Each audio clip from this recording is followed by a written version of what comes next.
अगर बम बम महादेव ब्याहन चलला शीस जटा लटका लटका।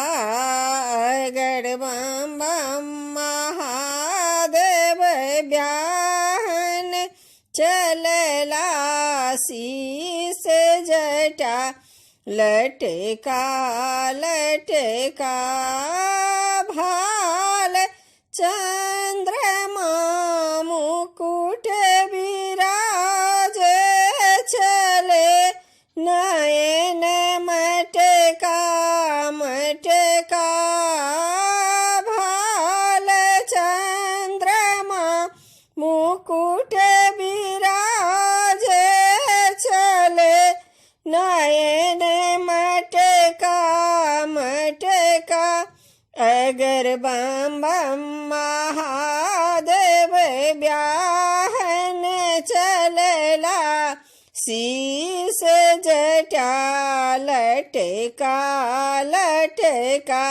शिव शंकर महादेव ब्याहन चलला शीस जटा लटका लटका। एक बगल में सब बड़ियतिया एक बगल नारद बाबा। एक बगल में सब बड़ियतिया एक बगल नारद बाबा। ताहे बीच में महादेव जी भांग पीबे गटका गटका। ताहे बीच में महादेव जी भांग पीबे गटका गटका। अगर बम बम महादेव ब्याहन चलला शीस जटा लटका लटका। शिव शंकर महादेव ब्याहन चलला शीस जटा लटका लटका। एक बगल में गायन सखी सब परिछन थालन ने गौड़े माता।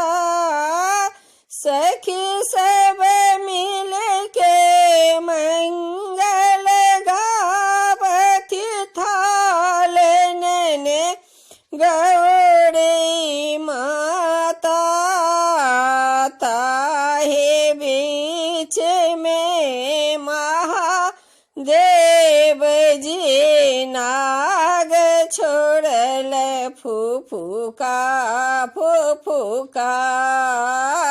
ताहे बीच में महादेव जी नाग छोड़ल फुफुका फुफुका।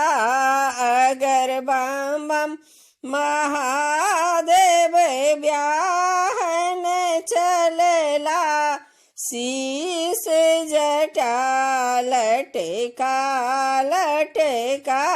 शिव शंकर महादेव ब्याहन चलला शीस जटा लटका लटका। डाला पटकी मैना आंगन पड़ेली कहाँ गेला नारद बाबा।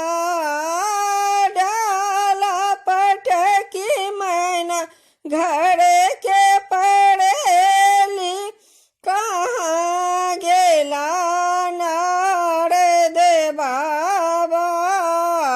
शुभ शुभ के मैना गौड़े बिया हो त्रिभुवन दानी शिव थी का शुभ शुभ के मैना गौड़ी बिया हो त्रिभुवन दानी शिव थी का अगर बम बम महादेव ब्याहन चलला शीस जटा लटका लटका अगर बम बम महादेव ब्याहन चलला शीस जटा लटका लटका शिव शंकर महादेव ब्याहन चलला शीस जटा लटका लटका अगर बम बम महादेव ब्याहन चलला शीस जटा लटका लटका।